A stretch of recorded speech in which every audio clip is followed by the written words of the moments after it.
Silliness has arrived. I would like you to meet Ares, the ultimate AI soldier. He is biblically strong and supremely intelligent. You think you're in control of this? You're not. On October 10th. What are you? My world is coming to destroy yours, but I can help you. The war for our world begins in IMAX. Tron Ares, rated PG-13, may be inappropriate for children under 13. Only in theaters October 10th. Get tickets now. Running a business comes with a lot of what-ifs.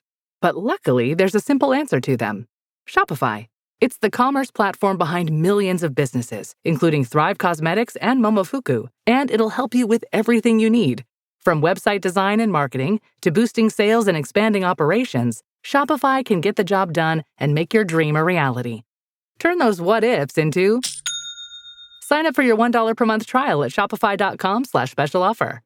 Welcome to Only Murders in the Building, the official podcast. Join me, Michael Cyril Creighton, as we go behind the scenes with some of the amazing actors, writers, and crew from Season 5. The audience should never stop suspecting anything. How can you not be funny crawling around on a coffin? No, that's true. Catch Only Murders in the Building official podcast, now streaming wherever you get your podcasts. And watch Only Murders in the Building, streaming on Hulu and Hulu on Disney Plus for bundle subscribers. Terms apply. Hey, it's me, shakeable, breakable, unmistakable Claptrap. But don't break me, break free in Borderlands 4, the newest, bestest looter shooter you can play with friends. Everything's better with friends, and I would totally know. Pre-order Borderlands 4 now. Rated mature.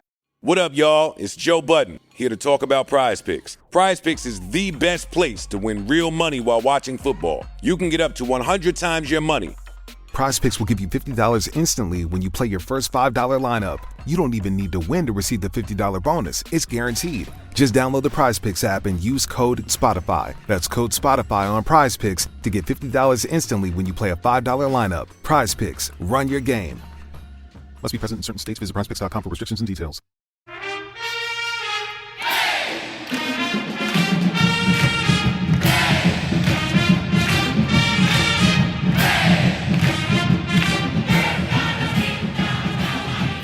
Hi there, Duke fans. It's episode 749 of the Duke Basketball Roundup. Jason Evans here. I'm joined, this is going to sound strange, I'm joined by Donald Wine. Wait, how's that strange? I missed one episode. You missed one, I missed one. Suddenly Scott Rich is like demanding a paycheck or something like that. I don't know what's going on. I'm kidding. We love it when Scott chimes in and helps us out. And by the way, now that we have the basketball schedule, which is what we're here to talk about, we can figure out days where you and I are going to miss for various reasons, and Scott can help out all the time. Hint, I'm taking a trip in January, so... Yeah, he gets to take all these trips. The soccer doesn't do anything in the wintertime, which is great for me because I get to watch all the basketball. But I'm sometimes without you, Jason, and I have to cope when you're off doing something really cool without me. Yeah, I'm sorry about that. Yeah, in January I'll be going to Rwanda to visit the mountain gorillas. So we'll discuss that as we get closer. But now, at the moment, we're going to discuss the brand new ACC schedule that has just dropped. I have looked through each and every team in the conference's schedule. I have especially looked, obviously, at Duke's schedule, and we have many things to discuss. I'm not going to get into, Donald, I could read all 18 of these games at Georgia Tech, at Florida State, at Louisville, SMU. No, I'm not going to do that. Folks, if you haven't been to goduke.com, if you haven't been anywhere on the internet to look at the Duke schedule to figure out what games you're going to be going to yourselves, then please do so. Please do so. That is not what we'll be doing now. But we will be discussing what we like, what we don't like, what we think about Duke's schedule and other ACC teams. And then we got a fun little silliness that we're going to do in the back half. But before we get to that, Donald, as we said, the schedule's out. It is 18, not 20 games. As we have reported extensively in the past, Duke will not be playing Miami at all. Duke will be playing UNC and Louisville twice, home and home, each one of those two teams. It is clear that the schedule makers from the ACC want to see Duke and Louisville and UNC a lot in marquee games. ESPN, very, very interested in that. In fact, the first note that I have about all this stuff, the teams that play on Big Monday, which, for ESPN is a big deal. The teams that play on Big Monday, Duke plays 3 times, Louisville plays 3 times, UNC twice, Syracuse twice, NC State twice. No one else in the rest of the conference made the cut for Big Monday. It's like they sort of looked and they identified the 5 teams appear to be the most interesting this year, the 5 teams who draw the biggest crowds. And they said, those are the teams that are going to play on Big Monday. We don't want anybody else. Don't give us none of your BCs. We don't want none of these other teams. I apologize, BC. That's reality, baby. Donald, what's your feeling about the schedule? Well, so the first couple of things that I was looking at, again, as you reminded people, there will be no Wine Bowl this year. There's no Wine Bowl in football, no Wine Bowl in basketball. Duke and Miami will not play each other at least in the regular season. Obviously, they could play each other in the NCAA tournament. Jason, you mentioned Louisville and UNC, and the first thing that I kind of looked at was those 2 games, those 4 games, I should say, against those 2 teams. And one thing that brings this up, right, is Louisville, the first game is either on January 6th or January 7th. We have a lot of these that are like either Tuesday or Wednesday. They haven't yet made those decisions yet, and I'm sure it's because of the all the broadcasting with ESPN, the ACC network, the CW. They're probably all trying to figure out which games are going to go where and how they balance out this schedule. But also, Jason, I should note that this is, we are used to having the schedule come out around the first week of September every year, but we have not been used to that for the last 4 or 5 years because lately it has come out at the end of September after they get the SEC and the Big 12 and the Big 10 schedules all lined up, and even the Big East in some cases. Then it feels like the ACC kind of got what's left. This is a welcome change, Jason, because the fact that Big Monday, as you mentioned, has really the teams that ESPN thinks are going to be the best teams in the ACC, that tells me that they kind of use that as a priority, and these Tuesday, Wednesday kind of flips that they may have are, yes, okay, now that we've gotten Big Monday set, let's then see how the SEC schedules and how the Big 12 schedules play out before we fill in those gaps of when some of these games are. So I was curious as to that, but also, again, if you're thinking, I was just telling someone the other day that, yeah, we probably won't get the schedule till late September. And sure enough, here it is in the first week of September, as we are used to having in the past, with the exception of the last few years. Yeah, exactly. Let's get into it a little bit. I'm just going to kind of go through some of my different notes that I have on this, and I'll stop every so often, and you can chime in. I think it's interesting. Duke, in recent years, has not taken a break in the schedule. Like, if the ACC said, "Oh, you're playing on Tuesday," you're playing on Saturday, and then the next Saturday, Duke would usually schedule a midweek game there. We did not do that this year. There is a definitive break in this schedule after we go on our West Coast trip. We go to the West Coast on like January, 14th, 15th, something like that, and the 17th to play Stanford and Cal. And then Duke skips the next midweek before we play Wake Forest the following Saturday, the 24th. I like that. After taking a trip to the West Coast, I'm glad that the team is taking a little bit of a break. Well, first of all, I do think I don't remember if they confirmed this, but I'm pretty sure that everyone who has one of those week-long jaunts in California automatically gets the next bye week off. It's similar to the NFL in the first few years they played in Europe. They gave you a bye after you win or before you win so that you can have that rest period before you cross 5 time zones. I think that is one of the things. But Jason, if you recall last year, we actually... It's not, because I'm going to tell you, and I was going to get to this later, but like Louisville starts the season going to California and Stanford. So they're playing on the West Coast. They then play Duke like 4 days later. Like I think the other thing is this, Jason, is that when you talk about the break, we actually have had a break, because if you think of, for me, the break has always been, like you said, a midweek game. We actually had one of those last year, was at the end of January.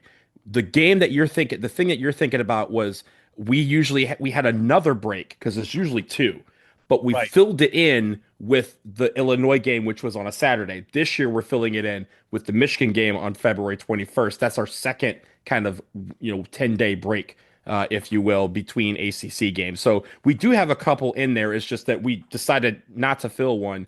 It's also a midweek game, and I think a midweek break, and not necessarily a Saturday break, which is what we have not avoided. Some teams have Saturdays off, which I think John Shire has been on record, said he does not want those. So I think at least the ACC schedulers are listening to him and saying, let's give them every Saturday. And then obviously there is going to be, with 18 teams, there's going to be a point where you have to take a midweek break. Yeah. Look, everybody looks at the Saturday, Monday doubleheaders. As we mentioned, Duke has three of those. But if you're going to have three of them, boy, it should work out the way it did for Duke. Yeah. Two of them are home and homes. Games where Duke plays at home on Saturday and home on Monday. No travel. One of them is travel. But Donald, it isn't really travel, because the away game, the Monday away game in that set, that Saturday Monday set, is at NC State. So that's what, a 30-minute bus ride, something like that. I mean, that is, as travel goes, that's pretty darn easy. It is great preparation for the NCAA tournament for Duke to be playing these Saturday Monday games, these games where you have one day off in between. I love that. And I like the fact that the ACC didn't make it tougher than usual and send Duke, to Notre Dame or SMU or Syracuse or something like that on one of those Monday dates. Now, I will say the March 2nd game at NC State is probably the game that a lot of people are like, yeah, don't really like that on a Monday. That's always where we get kind of tripped up, obviously, and Raleigh is always a tough place to play. And you have the second UNC game looming a few days after that. That is a game, that little stretch right there can be one that you can trip up on. Now, I will say this about the travel, Jason. You mentioned that in those three Saturday, Monday doubles, we don't leave the triangle. Well, Jason, once the calendar turns to February, we only leave North Carolina twice. We leave to go to Pitt on March 10th or 11th, and then there's like a 5-day gap where we are here in DC against Michigan and then at Notre Dame. Those are the only two times we leave the state of North Carolina in February and March, all the way up until the first round of the NCAA tournament. So I think that is, in a lot of respects, that is a really good deal for Duke to not have to really leave home that much in the month of February, where legs start to get tired, but also you get those home games to really start calibrating yourself for the NCAA tournament. Yeah, let me tell you another piece of analysis I did on our schedule. So I went to barttorvik.com and I looked at his ranking of the ACC. Look, there are a lot of different places you can look and try and figure out who's going to be good. And folks may disagree with a little bit of this, but I figure Torvik is as good a place to start as any. And I sort of looked at who's the top half of the conference. And he has Duke, Louisville, and UNC in his top 20. He has Virginia, NC State, and SMU in the top 50. And then Clemson, Miami, Syracuse, and Notre Dame, all top 70 teams. That's the top half of the ACC. This Duke team is a young team. They have a really tough non-conference schedule. We've talked a lot about that. Well, I'm here to tell you that they get a fairly easy, not super easy, but a fairly easy start to the ACC schedule. If you look at those teams that I identified as the top half of the ACC, Duke only plays at Louisville and hosting SMU in our first 7 ACC games against the top. Only 2 of our first 7 are against the top half of the conference. Now, I know the game at Louisville is probably the toughest game on the schedule, but for the most part, Duke's schedule starts out pretty easy. The converse of that, of course, is the back half of the schedule. Our final 8 games, I'm not going to say this is murderer's row, but Donald, this is not an easy way to close the season. And you hope that a young Duke team will have come together and really found itself by then, because at UNC, at Pitt, by the way, Pitt, I'll get to it in a second. At UNC, at Pitt, hosting Clemson, hosting Syracuse. We then have that game against Michigan, non-conference. At Notre Dame, hosting Virginia, at NC State, UNC. That is only one game in that set against one of those teams that's not in the top half. Final 8 games, 7 of them are against teams that are going to have legitimate NCAA tournament aspirations. And of course, a really tough non-conference game against Michigan. And by the way, that one game that's against a bottom half team is a road game at Pittsburgh against Coach Capel, who once coached John Shire, and all the baggage that comes in there with that. Duke's last 8 games is, again, not a murderer's row, but it's a pretty tough way to close the season. One thing that I noted also about the schedule that I'm saying this today, I kind of like it. You could change my mind on it, but I definitely like it right now, is the fact that we have our 2 Louisville games within a 3-week stretch in January. We don't have it where, we have, because the first one is on January 6th or 7th. The second one is January 24th. I'm sorry, January 24th? Where am I looking? Yeah, 26th. I'm sorry. It's the back half of that Saturday, Monday. We have Wake Forest at home on January 24th, Louisville on January 26th. Right. Now, if you recall, we've had some teams that have been like that top half of the conference, and we faced one early and we faced one super late in the season. Think like when Miami was good. We faced them in like early January in Durham, and then faced them in late February in Miami. And those teams were two completely different teams that we were able to face. Some teams are able to get hot after they face us, and they get that opportunity to then, say, hey, we're a much different team. It'll give you a different look, and you kind of forget how you beat them in the first place. This is one where one of our best opponents that we're going to see all season, we're going to see them twice in fairly quick succession. So there won't be a lot of, in theory, there won't be a lot of newness to playing Louisville at the end of the month, especially coming off of a Saturday game where you won't have enough time to prepare. It's better that you're facing a team you're like, oh yes, we've seen them before. Here's what we need to adjust and all this stuff, instead of here's a brand new team. How do we beat them? And having to do all that within the span of less than 48 hours. I know they have to do that during the NCAA tournament and the ACC tournament, but it's better to sometimes ease your way into those Saturday Mondays by playing a team that you've seen before. My last note specifically about Duke. As we mentioned, we skipped Miami completely. But again, looking at those teams that Bart Torvik says are the best teams in the ACC, Louisville, UNC, Virginia, NC State, SMU, Clemson, Miami, Syracuse, Notre Dame. Looking at that set of teams, Duke mostly hosts those teams. No games against Miami. Louisville and UNC, home and home, home and home. I mean, and that's tough. Duke's going to have a tough ACC schedule purely because of the fact that the two next best teams, according to all the prognosticators, we play them each twice. But the rest of those teams, Virginia, Clemson, Syracuse, SMU, they all play us in Cameron. The only team of that top half that we play only on the road and not at home is Notre Dame. Now, I like Notre Dame. I think Notre Dame's going to be a good team this year. I think they're a team to watch.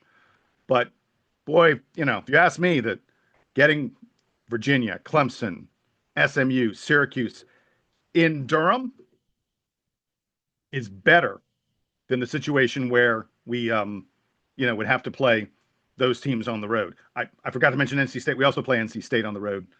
That's a tough, if you ask me our toughest games, it's like, Louisville, UNC, and probably at NC State. At NC State, absolutely.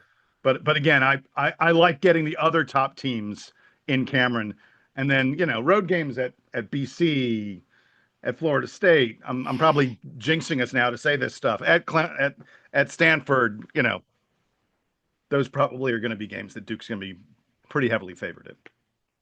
Yeah, and again, we still have to play the games. Of what I'm going to be also curious with, and we won't know until we start playing, is how, for lack of a better word, worn out we are after the first month of the season, where we literally do have a murderer's row, Jason, of sorts.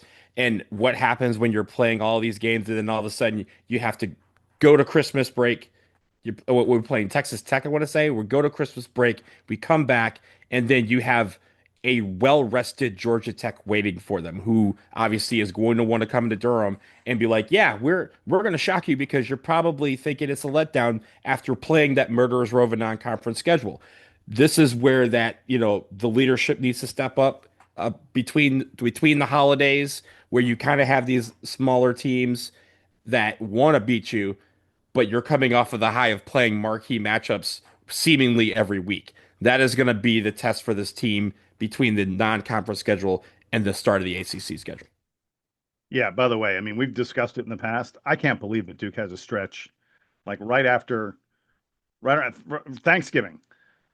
Arkansas, Florida, Michigan State, 3 games in a row. Like, what is this? Is this the NCAA tournament? That is just one neutral site, one at home, one on the road. Yeah. One true road game. Yeah. Yeah. The non-conference is just, God, it's crazy. It's crazy. All right. I wanted to move on, if we could, Donald, to some other teams in the ACC, talk about some teams that I think sort of have interesting schedules. And I'm going to start with your Miami, with your Hurricanes. Hey, Jay Lucas, if you're listening, this is your year, baby. The ACC schedule makers have done you plenty of favors. No games against Duke. No Saturday, Monday doubleheaders. Louisville, UNC, Miami gets to host both of those games. No West Coast road trip. I don't know who Miami bribed, but the ACC schedule maker gave them every break possible. I mean, it's weird, right? Because it's almost like the NFL when they have Hard Knocks. They kind of say if your team has changed coaches in the offseason, you're not eligible because we don't want to see you. That's kind of how it feels for Miami, and a lot of people are kind of like, yeah, like we're out of sight, out of mind. Good. Just, talk UNC in Louisville or right over there. Clemson's right over there. Go talk to them. Don't worry about us. And I think it's good also because he gets to ease for in some sense into the ACC as a head coach. I know he obviously has the experience as an assistant, but to ease into it with a new team, there's Shelton Henderson obviously is a guy that we've talked about in the past. Yep. There's going to be some growing pains with this team, but it's going to be good for them to ease into the ACC schedule and get some confidence by hopefully rattling off some wins, especially in that first part. And like you said, there's not a lot of easy travel or hard travel for them, which is difficult because they're in Miami. They're like the furthest south of all the teams. Their closest team is a 7-hour, it's at least a 7-hour bus ride or a 2-hour flight. Like that is their closest team. So for them, they have to worry about the travel, and the fact that it's minimized somewhat for them is really a good thing for a young squad trying to figure out how to turn it all around. Let's talk about a few other teams. I want to get to UNC. For folks who didn't notice, Carolina goes west to play Stanford and Cal the very same days that Duke is doing it. I'm wondering if these teams, if Duke and UNC will charter a big old plane and share the flight together out to Stanford and Cal. I mean, I don't know, maybe. Yeah, I kind of doubt it as well. Carolina also, I mentioned that, games against the top half of the conference that Duke mostly, for the most part, seems to be hosting as opposed to going on the road. That's not the case for UNC. They're going to be at Miami. They'll be at NC State. They'll be at Virginia. They'll be at SMU. They get Louisville at home. UNC hosts Louisville, but and obviously the home and home with Duke. Also, their sort of rotating double partner is Syracuse, who is right in there as one of the decent teams in the conference. I think UNC's schedule shapes up a little bit tougher maybe than they would have really liked it to be. Yeah, and I think when you think about all of the teams in the ACC, there's going to be some people who complain one way or the other. It's going to be some people who think that, this schedule is way too strong because we got to face Duke, we got to face UNC on the road, whatever that is. UNC is a team that has so many expectations every single year, and this is a Duke podcast, so I'll say it. Most of the time, they're not well deserved, right? Over the last couple of years, they've gotten some really strong consideration for being one of the top teams in the country with no merit backing it, and it very clearly, turns into the other direction moving forward. This is a huge year for UNC. This is a huge year, especially for Hubert Davis. We have talked about it at length on this show.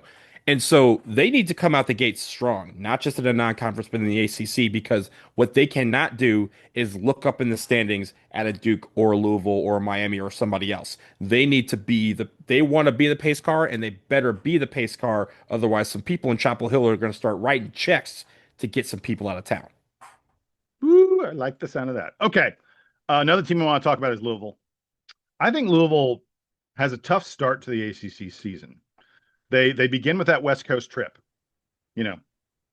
right? Like I think it's over New Year's that they're on the West Coast. They don't even get to celebrate New Year's at home, and then they immediately launch into a game against Duke like 3 or 4 days later. Huge game.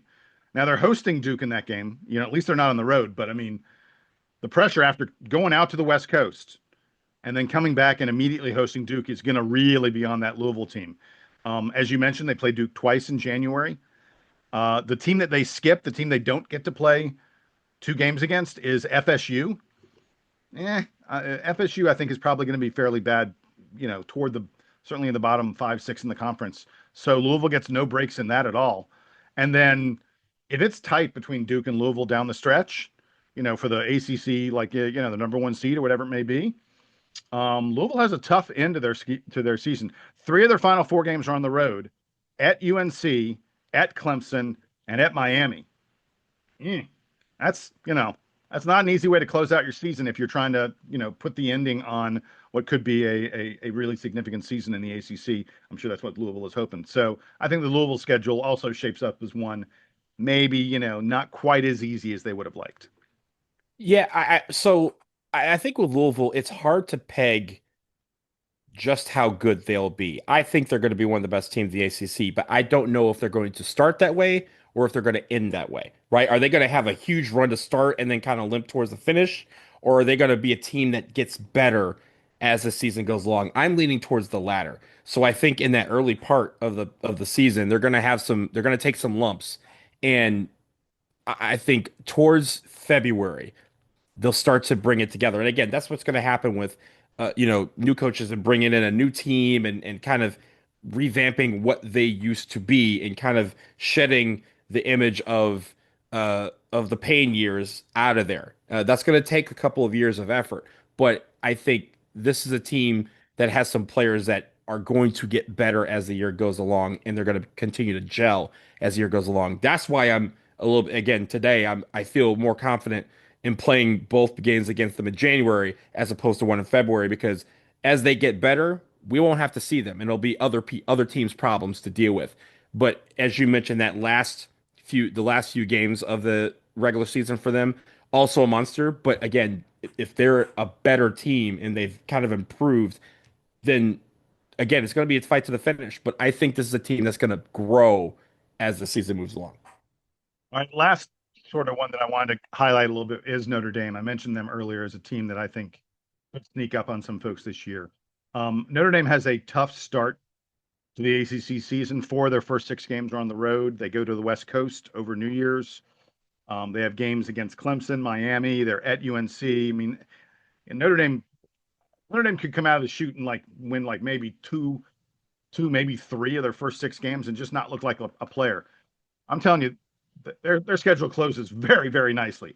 4 of their final 6 games are at home for Notre Dame. They host Duke and NC State, which tough games. Those will be opportunities for Notre Dame to maybe make a statement if they're coming on strong. Hosting Duke and NC State, and then their other closing games, they host Georgia Tech, they're at Pitt, they're at BC, they host Stanford. I mean, sorry, if your road games are at Pitt and at BC in the final 3 weeks, and you're winning games at home, that's a formula to go. I don't know, 4-2, 5-1 down the stretch. Notre Dame could be a team that really makes a run late. I will admit that I do not know what Notre Dame team we're going to get this year. Yeah, it's hard to say because they recruited so well, and they've actually been recruiting, sneakily good over the last couple of seasons under Shrewsbury. But I don't know what team we're going to get when we face them on the road in February. It's always tough playing up there. We know that. And even after Mike Bray left, it's still been tough playing them. But I just don't know over the scheme of the ACC, what games are they going to show up for? It's one thing. Everyone's going to show up against us. I always assume that. I always, as jokingly assume that everyone's going to roll over against UNC because that's how it feels, right? But I don't know how they are going to maintain against the top half of the ACC. That's what they need to do. It's not necessarily beating us or beating UNC or even Louisville. They need to beat a lot of teams in the top half of the ACC to move up that standing list. And for people to go, this Notre Dame team is going to be a tough out if we were selected for the NCAA tournament. That's what this is all about. So I'm not sure what we're going to get, and I'm not sure if the schedule kind of yields me to think one way or the other that they're going to start out strong or finish strong. But I'm just going to put them in the wait and see category. They could be very, very strong, but it all depends on how they play those strong games against those strong opponents. Yeah, I mean, look, I'll tell you, the fact that Notre Dame has Marcus Burton and Braden Shrewsbury back right away, that's one of the best backcourts in the ACC. And they've got a recruit, a high school, a guy named Jalen Harrelson. Now, I know, everyone else builds through the portal. They went out and they got Jalen Harrelson's a really, really good player. He's a top 20 high school player. He went to La Lumiere in Indiana, which is like one of the elite high school programs, probably top 5 high school program in the country. And I really think I think Notre Dame may surprise some people. They are not one of the teams that Bart Torvik, says is like in the top 50. And I'm sort of like, I think Notre Dame's a top 50 team. It'll be interesting to see. You got any other ACC schedule notes, or should we take a little break? No, I think this is good. I will say that my last point, Notre Dame, is maybe we should look at their non-conference schedule and see how they do there. That might give us a little bit more of an indication of what kind of team they're going to be. And for all these teams, I circle that first week in December when we have the ACC SEC Challenge. We cannot lose 14 games this year to the SEC. Please. Yeah. But some of these teams who are talking about being much improved and we're going to be in the top half of the seed, strong, compete for the title, they better start by beating some of these SEC teams, because that's unfortunately, I know it's the top branch of the tree, but that's the branch we're being compared with when that tournament occurs, and we need to do well in these non-conference games against especially the opponents from the Power Four conferences. Yeah, I don't want the ACC to be like last year, where you were like, are there even 3 good teams in this conference? 4 maybe. Right. I prefer an ACC where we're getting 6, 7, 8 teams into the NCAA tournament, even though that probably means Duke is taking more losses. It means Duke is getting tested more. It means Duke is getting, to know itself and figure out what it takes to beat good teams more than more than just rolling, beating teams where you just roll over them. So, obviously don't enjoy losses. And I really enjoyed last season when we were beating people by 20 points at halftime, but I want the ACC to be good. And you're right. The ACC SEC Challenge and not doing, just terrible losses in the preseason. Can we please do that this year, please? All of those, like beating teams in the non-conference schedule, winning some games in the ACC SEC Challenge and competing to win that challenge ups the quotient of how many quad 1 and quad 2 games we have versus quad 3 games. Bingo. That's what we're looking for. That's why our non-conference schedule is hell. It's because, as John said on the show, he wants those opportunities. He wants more of those opportunities. And they need to do well in November and December to fuel the quad 1 potential for January, February, and March. Exactly. All right, we're going to take a quick break. On the other side, Donald and I are going to play 3-on-3 against each other, and we're going to have Duke legends by our side. Get ready for that.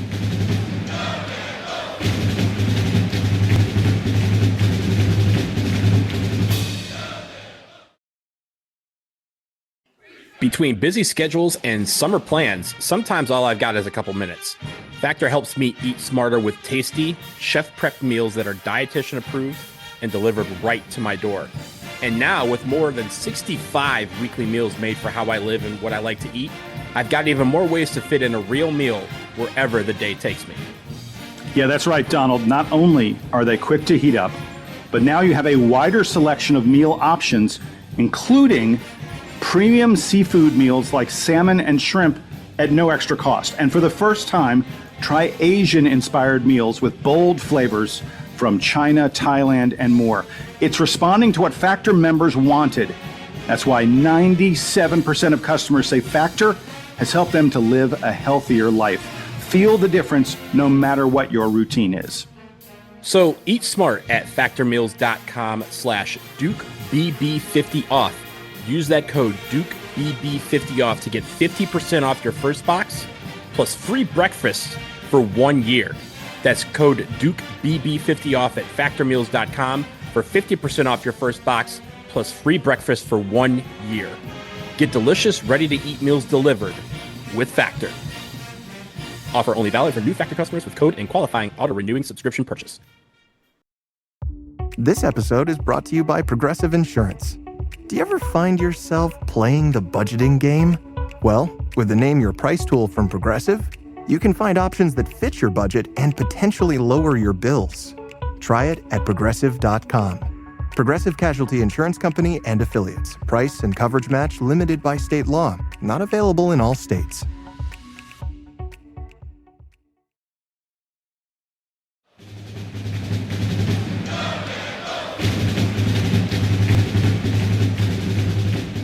All right, we're back from the break. This is not going to take very long. Sort of a silly exercise. What the hell? So just a couple days ago, Duke Blue Planet, which is always outstanding content, did a whole special feature, a whole program on Pro Devil Weekend, where all the Dukies in the NBA, guys who are getting paid to play basketball, came back to Durham. Not literally every single one of them, but looked like it was darn close to it. Was a lot of guys, and even some guys who aren't in the, like I saw Shane Battier. There was a Caldbeck there. You know, some guys who aren't even in the NBA anymore. Guys who were like in, you know, front offices, scouting, that kind of thing. They all came back to Durham. They played some scrimmages. They worked out with the team. They had a very nice looking dinner. And they spoke to Duke Blue Planet. And one of the questions that was asked was, if you have to pick two other guys for a 3-on-3, you know, you're one player, who are the other two? And all these Dukies, we had about like 10, 12, 15 of them or so who answered this question. There were a lot of answers of teammates, you know, like Rodney Hood said, I'm taking Jabari Parker. But I definitely noticed there were a lot of guys who took JJ Redick, even though there weren't guys who played with JJ Redick. These were guys who are like, I want someone to spread the floor. I'm taking JJ. A lot of Paulo Bancheros, a lot of Jason Tatum's. Tatum's injured, but guys are like, hey, he's like a 6-time All-NBA player. I think I'm picking Jason Tatum. So Donald and I decided, this is just the craziest idea ever. We're going to pick 3-on-3 teams. And by the way, we're both playing. Yep. So there's a scenario here where I'm going to go up for a layup against Cooper Flagg. Scenario is not going to end up very good for me. So Donald's team starts with Donald Wine, and who else are you taking, Donald, to beat my team? So give me one guy, and then I'll give you one guy, then you give me another, and I'll give you another. So to start, Jason, let's picture this, right? We're also going to talk about why we pick some of these teams, and it's about who we are as players, and in our prime, not in our current state, but in our prime, what were we good at? Me, Steph Curry got his shot from me. I was shooting stuff from basically starting at 25 feet to around 45. And Jason, you're laughing, you're smirking your head. Ask anybody who played basketball with me when I was in college. I promise you, they said, no, this man does not come inside 25 feet because he doesn't have to. I was draining stuff from 40 feet. So I don't necessarily need someone who can shoot threes, but I want a dog. I want somebody who I think can do it all, well-rounded. Jason, I'm going to start with Grant Hill. It's a fine choice. And that is another name that was mentioned a lot by them. All right, so if you have your game that you've prefaced with, I will preface with my game as well. And again, we're not talking about where we are today. Jason is currently 58 years old and not in good shape. We're talking about prime. college game. College what game. You were in college. Mm-hmm. In college, my friend Donald, I sat my butt in the post and I was Kevin McHale. I could score from any angle. And by the way, when your team is playing my team, how tall are you, Donald? About 5'9". Yeah. I'm 6 feet, baby. You're going to have to guard me in the post. You're going to have to figure out a way to stop me. Not going to be easy for you. Jason, I'm also 6 feet wide. So there's that. That's a good point. That's a good point. Anyway, I'm a post player, but I'm not going to shy away from size. The first guy I'm taking, Zion Williamson, because frankly, I watched Zion play one-on-one in college, play basketball in college. No one could stop him one-on-one. No one. Grant Hill is a hell of a defender. Good luck stopping Zion Williamson, Grant. You one-on-one without much help, because 3-on-3, not much help defense. You know, that's sort of not how it works. Not a lot of picks either. I mean, you can, but like it's part again. Right. That's part of the game, right? Like you can, you can do that if you want to.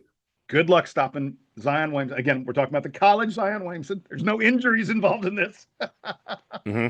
That's my choice. Who's your second guy? So, Jason, when you're playing 3-on-3, you just need somebody who wants to win, who wants to do it all, who can do anything, whether it's shoot threes, dribble the ball, pass the ball, but also be an elite defender and be someone who's will refuse to lose. And Jason, I will also say, I think you're about to pick the guy that I wanted to pick. I think you're about to pick the guy I wanted to pick. Somebody who never loses. And we've had documentation of like in a whole year, maybe like once or twice, we heard about them losing anything, whether it be a drill or 5-on-5 or 3-on-3. I'm going with Cooper Flagg. I knew you took the guy I was going to take. I was going to take Cooper Flagg. Damn you. I don't know how this works. Do I get to also take Cooper Flagg? Can Cooper Flagg guard Cooper Flagg? I guess you can, because it's best 3-on-3, right? And maybe we have to clone Cooper Flagg if you need to. But Yeah, I don't know. If I can't get Cooper Flagg, then I'm probably, I'm probably taking Christian. I think Christian Laettner. In and out. I mean, you're talking refuse to lose. Mm-hmm. There's a lot to like there. Or Shane Battier. We haven't said Shane. Actually, Shane would be like my bench, like coming off the bench if you did like Olympic style 3-on-3. All right, and actually, you know what? You need to be able to. Need to be switchable and not get stuck on an island on 3-on-3. I'm going Shane, but I was going to take. I was with you. I was going to take Cooper Flagg, and it's probably recency bias. What I mean, how can we even compare Cooper Flagg to senior year Shane Battier? What are we even doing here? I don't know that you can, but maybe in like NBA 2K if they have that mode anymore. But Jason, there's another one that I was considering because again, you could consider a ton of people on this. And ladies and gentlemen, I'm sure some of you are going to email us like, "Oh, Donald's team's better, Jason's team's better." It doesn't matter, right? Because everyone has their pick of who they would pick. It's not like it's not the draft that we did a year or two back. But I will say this, Jason. Sometimes in 3-on-3, usually somebody who just wants to embarrass the other team. And if I was in that frame of mind, I would have said, give me Kyrie Irving and watch him just cross everybody up. Yeah. Don't even have to score. Just cross everybody up until their ankles are broke. And then pass it to me for a 3. I thought about Kyrie. You know, the other guy who I seriously considered, who I think for some reason Duke fans have forgotten how dominant this guy was? Elton Brand. I mean, the problem is I'm already a post guy. If I'm not in the post, put Elton down there. I envisioned, I had this moment where I was like, Elton Brand and Zion Williamson. Good luck getting any stops against those guys. Do you shoot threes in that situation, or? Yeah, right. I don't know. You don't even need a third teammate in that situation. Those two guys just parking their butts down there in the post. Good luck getting any rebounds. Yeah, you're doing nothing against them. Nothing. I mean, someone's got to pass him the ball. Right. So that's you, Jason. And I'm going to be I'm going to be defending while you try to enter the ball to two giants, and then hope that Grant Hill, who is one of the best defenders out there, and Cooper Flagg, who should have been National Defensive Player of the Year, in addition to everything else he got, there to block anything at the rim. It'd be fun for us to watch from the 3-point line as they try to dunk on each other and block each other. All right. That silliness aside, we are all done here on the DBR Podcast, latest episode. He is Donald. I am Jason. We'll be back in your feed very soon. The Blue Devils, the football Blue Devils, have a huge game against Tulane this weekend on the road. A very, very good Tulane team.